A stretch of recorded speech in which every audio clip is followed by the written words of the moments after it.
Welcome back, everyone. We're super excited to share our personal stories today on why we love sustainable events, and it's a bit of a long one. So, welcome to part one, and make sure to join us next week for part two. All right, Martine. Here we are over a decade in events, and we're still at it. And we even decided to pursue subject matters that are difficult or controversial within events. Why are we so obsessed with this industry despite how stressful it is? I ask myself the same thing all the time. But honestly, I think it goes back to my roots. Growing up as an Asian kid in France, I often felt like I was on the outside looking in. My parents escaped the Vietnam War on small fishing boats. Their journey took them from the chaos of our homeland to the uncertain shores of Thailand and finally to France as refugees. It's a painful history. My mother lost siblings to those dangerous waters, and I still remember my dad. He doesn't talk much, but sharing Mhm. stories about living in a tiny room with 10 other people struggling to adjust to this new place. So, my parents met for the first time in France, and that's where I was born. At home, my family's culture was rich with traditions and memories, but outside it felt so different. Like schoolmates and neighbors often didn't understand where I came from, why I looked different, and I felt the gap every single day. So trying to fit in became like a part of who I was, and I never fully felt like I belonged. And this struggle made me want to ensure that no one else felt left out, whether it was during big events or quiet moments in everyday life. I became the person who reached out, making space for others so they wouldn't feel alone. And it wasn't until I hit my 20s that I found my passion for the events industry, where I could create connections and inclusivity in my work. Tammy, do you remember those childhood moments when all you wanted was to belong? That feeling runs deep and shapes who we are. My journey has shown me how important it is to embrace each other, a lesson I carry into every interaction. Oh, absolutely. Thank you so much for sharing that story. I think a lot of immigrant families can resonate with that experience. And I think a lot of immigrant children, right? Like just in general, trying to fit in when they were young. I actually felt often left out in school because my family moved around a lot. I was also the new kid who didn't speak English and the person who had a weird name because my legal name is actually the phonetic spelling of my Chinese name. So it was really hard growing up, making friends, getting invited to play with people on the playground, and I was constantly picked on for being different, especially in primary school. And there weren't many Asians in my area at the time, so I definitely remember feeling like an oddball or being left out of events in school because I didn't understand the language or people just didn't know how to include me. But surprisingly, that experience wasn't what inspired me to pursue events though. But similar to you, it does and has affected on how I engage with people. I was and always is an extrovert, and wherever I was, whether it's in class or at an event, I would always try to talk to people who sat by themselves because I wanted to make sure people felt included and didn't feel like they were alone. Hmm. I can definitely understand that. Sometimes I felt I had to downplay my background to fit in. I still remember as a child creating French names for my parents, hoping that the other kids wouldn't make fun of me. It's so sad to think about because they were already teasing me because of my skin color and the shape of my eyes, and I didn't want to give them more reasons to laugh. But looking back at all the sacrifices my parents made for us, because we went from living with cockroaches in a small apartment to finally owning a nice house, I really feel a deep sense of regret. I should have felt proud of the hard work and not ashamed. Oh, it's okay. I think, like I said, a lot of first generation children can resonate with that. I think a lot of families go through that as well. My family immigrated to the US from Taiwan when I was 4. So I grew up with English as a second language. And for most of my childhood, I struggled navigating life at home versus my experience in school. And And I really do think that a lot of children, especially immigrant children growing up here as first gen, resonate with that and also have experienced that. And we just didn't know any better because we were children, right? Mm. And I think a lot of us do appreciate that when we get older because like we understand the hardships of our families more as we got older because at the time they were just struggling to survive, right? They're not having conversations with Yeah. us like and telling us like this is why we're doing this or this is what you're going through or etc. And so it's really hard. And you and I have talked about this before. We've discussed the book Third Culture Kids when we learned about the various levels of cultures that can influence a family when they immigrate to a new country. And first generation children tend to develop a blend of the cultures between their parents' culture, from where they came from, and also the new culture in their environment that they're raised in. So it's a very interesting space for first gen kids to navigate. Agreed. And I love that conversation. And the book for reference is Third Culture Kids Growing Up Among Worlds by Ruth Van Recken and David Pollock. So on that, we organized a virtual event featuring Ruth as our keynote speaker. And it was so enlightening because she highlighted the beauty of being a multicultural child. And we discussed how these kids adapt so quickly and often become multilingual, but yet facing their own unique emotional and psychological challenges, such as feelings of rootlessness and grief. Mhm. And I love that because Ruth's insight made me realize, oh, I'm not alone in these experiences. Yeah, I really love that book as well. And I love hearing about you talk about your childhood experiences because I think people truly underestimate the power of storytelling and how much it actually truly influences your life because it seems like that's where you began your D&I journey, right? There was so many things that it seems like that happened in childhood, but was there a particular one, a moment or experience in your childhood that influenced you to become an event planner, specifically someone who champions D&I? Definitely. So after graduating from high school, I pursued studies in international business and I volunteered to organize the Open Doors Day for our diploma program because I enjoyed so much the course. We had classmates from various cultures, and one of my teachers really inspired me to believe that I could achieve anything I wanted. She encouraged me, paid attention to my progress, and motivated me to attend a business school when I thought it was impossible for me. So I'm incredibly thankful for everything she has done. And during this Open Doors Day, I wanted to share with others how valuable this course was. I was so excited about the experience of designing the classroom, selecting promotional materials, and so on. But it was only when I attended business school that I discovered the event planner career path. And I fondly remembered that Open Doors Day and decided I wanted to pursue event organizing. Oh, I love that. I definitely think that's important for children growing up to having an advocate, someone who inspires you and motivates you and believes in you. I definitely feel the same during my college experience because I was always trying to find ways to fit in, right? And I think when I was on campus in college, I was joining a lot of different organizations and I was volunteering a lot. And it was through my AmeriCorps experience. For those of you who don't know, AmeriCorps is like the domestic Peace Corps, and it's a volunteer organization that gives academic grants for a certain number of hours that you volunteer with AmeriCorps at a nonprofit or an NGO. And it was through AmeriCorps that I joined a leadership program and that I met other peers and had mentors that believed in my capabilities and inspired me to continue volunteering with AmeriCorps and contributing to the leadership program. And it was through that program that I was able to travel to conferences where student leaders came together to problem solve issues on tackling certain things in our community. And it was so inspiring and so impactful because that's where I truly saw and experienced for the first time true diversity from diverse people to diverse skills and talents and to diverse ways of thinking. And it was so remarkable. And at the time, because I didn't know event planning was a possible career, I stayed within nonprofit work. And my first job is actually for a national nonprofit called Teach for America. Hence, this is the That mug that I'm using today.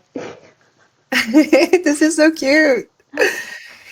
But it's so interesting to see how our journeys shaped our perspectives. It's also why, like now as a mom, I'm even more determined to create inclusive spaces for my little boy where he can feel he truly belongs because I want him to be proud of who he is, like truly and beautifully.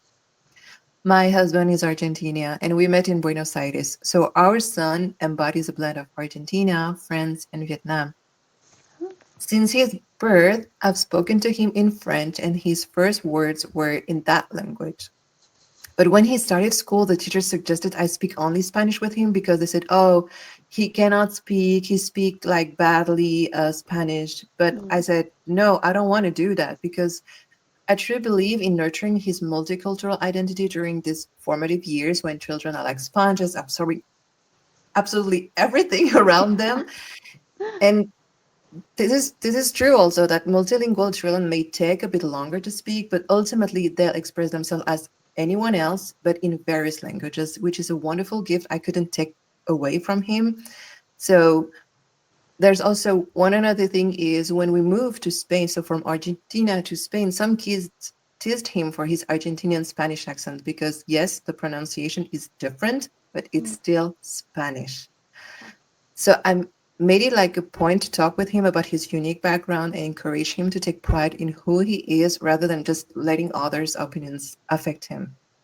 I love that. And I definitely could resonate with that too, right? Because as I speak Mandarin with my family and I grew up speaking that and I still am able to speak it. And when I go back to Taiwan and I speak with my relatives in Taiwan, they all say like, "Oh, you have an English accent." While I speak with people here and they all say and they compliment me and say, "Oh, your Mandarin is so fluent. You're so it sounds so great. Like I can't even tell that you have an accent." So like it's so different to hear that feedback from different parts of the world. But I also love that you're inspiring, you're motivating him and encouraging him to express himself in different languages because for people who speak more than one language, you know that there are words and phrases that sometimes exist in one language but not the other, right? Like there are so many Yeah. times where I'm thinking of something and I think of the word in Chinese and like I don't know how to translate that word or that feeling into English. So I definitely think there's a level, a lot of layers when it comes to like communication and language when you're trying to build connections with someone. So I think it's also why it's so meaningful when you meet someone that speaks like multiple languages and is able Mhm. to communicate with you in the language that you're more familiar with in the language that you prefer. So I think Yeah. that's great. But I know that again, you're super passionate about DEI, and it seems like you're encouraging him to embrace that. But what do you hope in terms of um, values and concepts and things like that? Like, what do you hope to teach him about diversity and inclusion in terms of like the themes and the aspects of that? Yeah, I want to show my son that our differences are what make us unique and that everyone deserves to be celebrated for who they are. And I hope he truly understands too that while everyone has their own experiences, those experiences can also connect us in meaningful ways.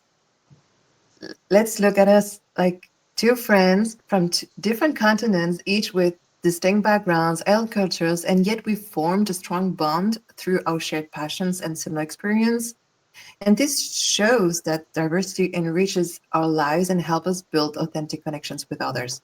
So I want him to embrace curiosity and empathy, recognizing that learning about different cultures and perspectives not only broadens his understanding of the world, but also fosters inclusivity. I truly hope, he will always feel empowered to stand up for others, to appreciate the beauty in our differences, and to work towards creating a more inclusive environment wherever he goes. Because in doing so, he'll not only celebrate diversity, but also contribute to a world where everyone feels valued and accepted. It's so true, and I love that you're instilling those values in him.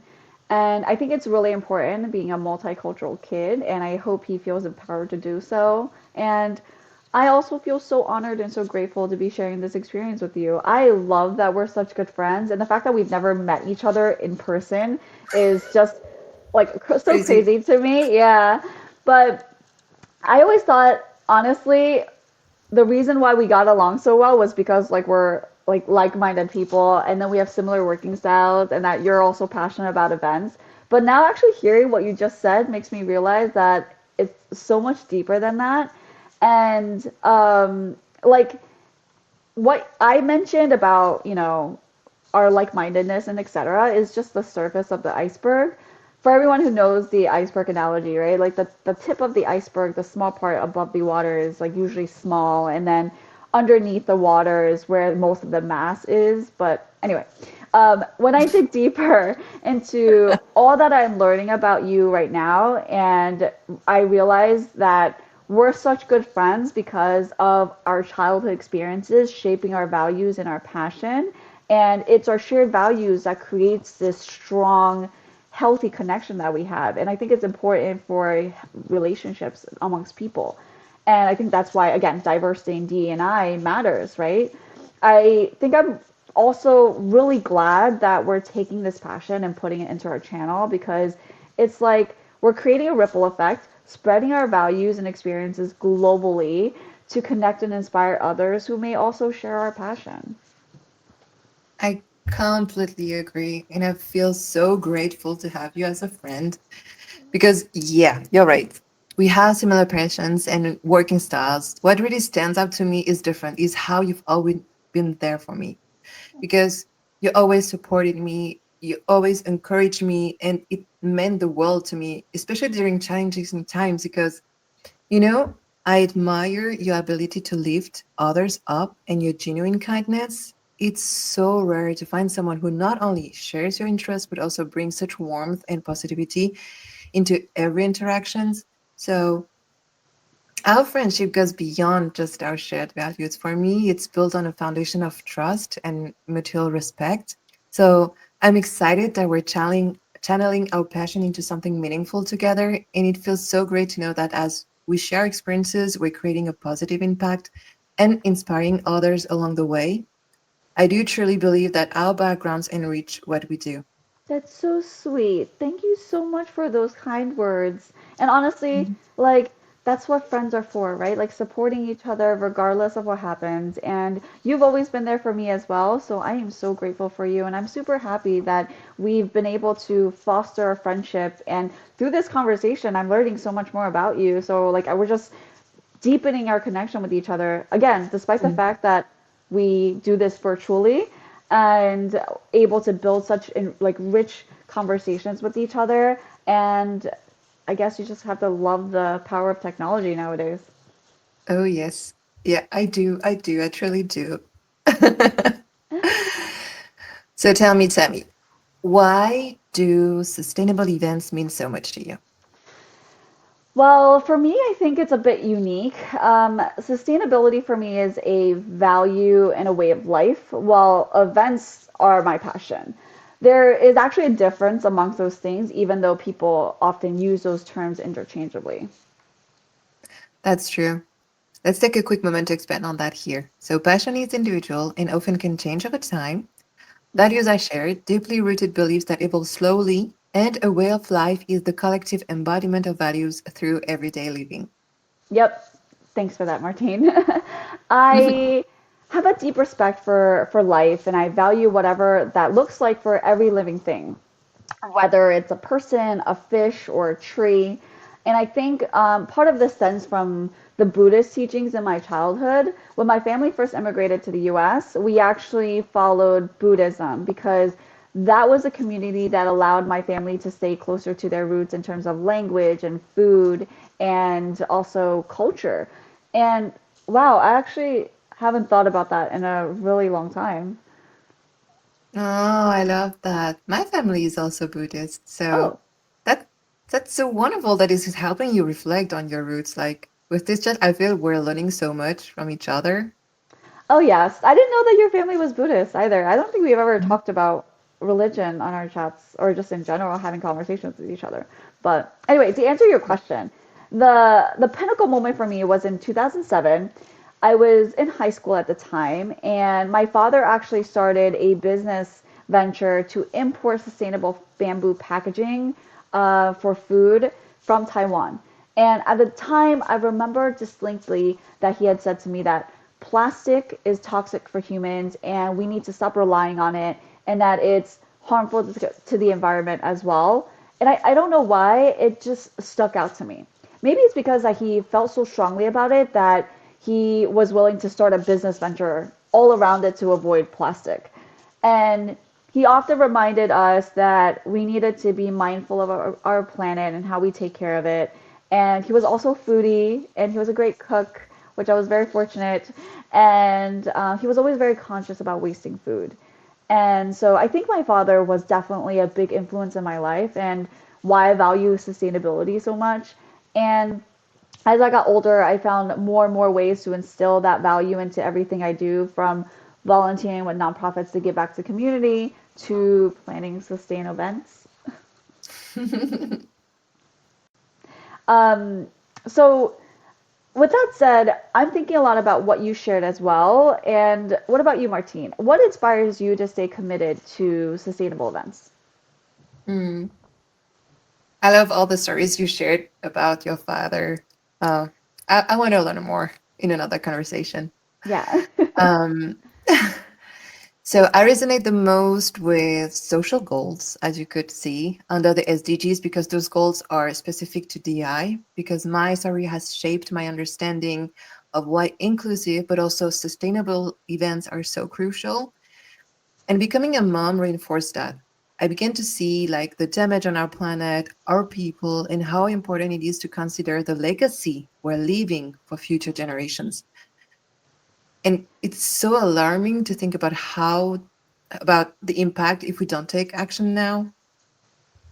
Yeah, I can completely relate to that. Even though I focus a lot on the environmental goals, the social goals and DEI are still near and dear to me as well. My younger brother actually has a physical and mental disability that it was a result of a car accident growing up, and it was really tough seeing our family struggle to find inclusive experiences growing up for him. And wherever we go for like a vacation, a party, an event, or a restaurant, I'm always very mindful about the accessibility of the space or the overall environment and how that could impact his mental state. And now that he's an adult, I think it's even harder because, specifically in our state in the US, we see very limited resources provided to him as an adult. And I think a lot of the services that and access to programs are for people who are younger and under 21 years of age, because that's where we categorize like 21 years as adult here in this state. And so I really think like my experience with my brother has truly inspired me to make sure that events are organized in a way that reflects the diverse experiences out there. And I love the idea of showing people that events can be inclusive and eco-friendly without sacrificing the experience. So, as an example, Disney does this so well. They demonstrate their DEI values like very, very obviously. It's also why my family loves Disney vacations, whether it's like Disney cruises, which I took one this year, and also like or Disney World, because when we go, we feel seen, we feel valued, we don't feel any different, and we actually get to participate in their activities. And I think it's also why I think we can make events better and more inclusive, because there are companies and there are events that are doing it and they're doing it well. So, Tammy, in one of our future episodes, can we do like cases on Disney? Can we analyze that? I would love to. I'm a Disney adult. I love talking about Disney. Perfect. Let's do that. Let's go back to our chat now. Thank you so much for sharing your story, Tammy, because it's truly moving and inspiring for everyone. For me, it shows how personal experiences can shape our passions and drive us to make the world a better place. And your brother's journey and your family's strengths are so amazing. Like how you've turned those challenges into motivation to create welcoming and thoughtful spaces for others. Your focus on making events accessible and inclusive is exactly what we need to improve experiences for everyone. So thank you for sharing your feelings and reminding us that true inclusivity is essential and can be done beautifully. And I'd love to hear more about how does that motivate you in your work. Yeah, definitely. It reminds me that people are more than what meets the eye, and people have various level of abilities, and that we shouldn't, those shouldn't deter them from living their life to the fullest. As a person who loves events because it brings people together, it truly inspires me to keep pushing for change and making sure that no one ever feels like they are left out or they don't belong at an event or if they can't participate at an event if they want to go. This is so inspiring. Thank you for sharing, Tammy. I love how today's chat showcases why planning inclusive and sustainable events are so meaningful to us. Like we mentioned earlier, this is an extra long segment this time, so we'll wrap up part one here and make sure to join us next week for part two.